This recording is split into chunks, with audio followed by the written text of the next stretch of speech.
ప్రజలకు పార్టీ కార్యకర్తలకు ప్రతి ఒక్కరికి కూడా సీఎం చంద్రబాబు ఒక విజ్ఞప్తి చేశారు. ఎట్లా అంటే ఇప్పటి నుంచి ఎవ్వరు కూడా రాజకీయ నాయకుల కాళ్ళకు నమస్కారం చేయొద్దు. ఒకవేళ మీరు నమస్కారం చేస్తే తిరిగి నేను కూడా మీ కాళ్ళకు నమస్కారం చేస్తాను. సో అలాంటి పని మాత్రం ఎవ్వరు కూడా చేయొద్దు అనే విధంగా అందరినీ కూడా రిక్వెస్ట్ చేయడం జరిగింది సీఎం చంద్రబాబు. అంటే మనందరికీ కూడా తెలుసు సీఎం చంద్రబాబు అంటే ప్రజల పట్ల నాయకుల పట్ల ఎలాంటి శ్రద్ధ తీసుకుంటాడు అనేది మొదటి నుంచి మనం చూస్తూనే ఉండాం. అంటే ఆయన ఎప్పుడైతే పదవిని చేపట్టాడో అప్పటి నుంచి కూడా ఆయన చెప్తూనే ఉన్నాడు.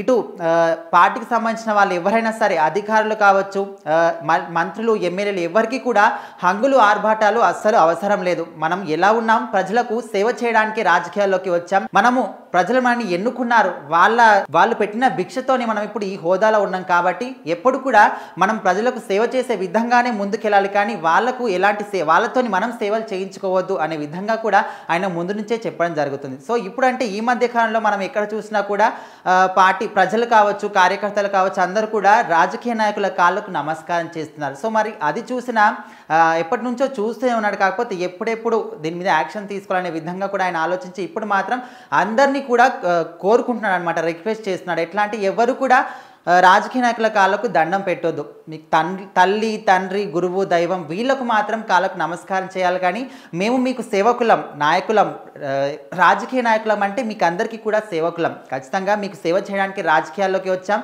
మీకు సేవ చేస్తూనే ఉంటాం. సో మిమ్మల్ని మేము దేవుళ్ళలాగా కొలవాలి, కానీ మీరు పెట్టిన భిక్ష వల్ల మేము ఈ స్థాయిలో ఉన్నాం, కానీ మీరు మా కాళ్ళకు నమస్కారం పెట్టి మీ గౌరవాన్ని మీరు అస్సలు తగ్గించుకోవద్దు అనే విధంగా కూడా ఆయన చెప్పడం జరిగింది. ఇక్కడ మనం చూసుకున్నట్లయితే చెప్పింది 100% కరెక్టే. ఎందుకంటే ఇప్పుడు ప్రజల చేతనే ప్రజలే ఎన్నుకోబడ్డ నాయకులు వీళ్ళందరూ. ప్రజలకు సేవ చేయడానికి ఒకరిని ఎన్నుకున్నారు కాబట్టి ప్రజలు వాళ్ళు చెప్పింది వీళ్ళతో చేయించుకోవాలి. సో అలాంటి వాళ్ళు వీళ్ళ కాళ్ళకు నమస్కారం చేయడం ఏంటి? సో మరి ఈ చంద్రబాబు నాయుడు తీసుకున్న ఈ నిర్ణయం ప్రకారం మనం ఇక్కడ 100% గుర్తు చేసుకోవచ్చు. ఎట్లా అంటే ఆయన ప్రజల పట్ల తీసుకుంటున్న శ్రద్ధ కావచ్చు, ఆయన సేవా దృక్పథానికి కావచ్చు, ఇది ఒక నిలువైన నిదర్శనం అని చెప్పుకోవచ్చు. సో ఇప్పటి నుంచి ఎవ్వరు కూడా కాళ్ళకు నమస్కారం చేయొద్దు. ఒకవేళ చేస్తే తిరిగి నేను కూడా మీ కాళ్ళకు నమస్కారం చేస్తాను. దయచేసి ఇలాంటివి కూడా చేయొద్దు, మీ గౌరవాన్ని మీరు తగ్గించుకోవద్దనే విధంగా కూడా ఆయన చెప్పడం జరిగింది. ఈ నిర్ణయం తీసుకున్న తర్వాత అందరూ కూడా ఎట్లా ఆలోచిస్తున్నారంటే, అబ్బా ఇంత ఒక గొప్ప వ్యక్తి మనకు సీఎంగా వచ్చాడు, ఖచ్చితంగా మన రాష్ట్రం అభివృద్ధి చెందుతుంది, మన సమస్యలన్నీ కూడా ఖచ్చితంగా చంద్రబాబు నాయుడు తీరుస్తాడు, ఆ నమ్మకం మనకు ఉంది, మన నమ్మకం మనకు కలిగేలా చేస్తున్నాడు అనే విధంగా కూడా అందరూ అనుకుంటున్నారు. సో మరి ఇలాంటి ఒక ముఖ్యమైన విషయానికి సంబంధించి మీరేమనుకుంటున్నారు? ఇది ఖచ్చితంగా కరెక్టే అనుకుంటున్నారా, లేకపోతే రాంగ్ అనుకుంటున్నారా? మీ అభిప్రాయంలో మీరేమనుకుంటున్నారు? ఖచ్చితంగా కామెంట్ చేయండి.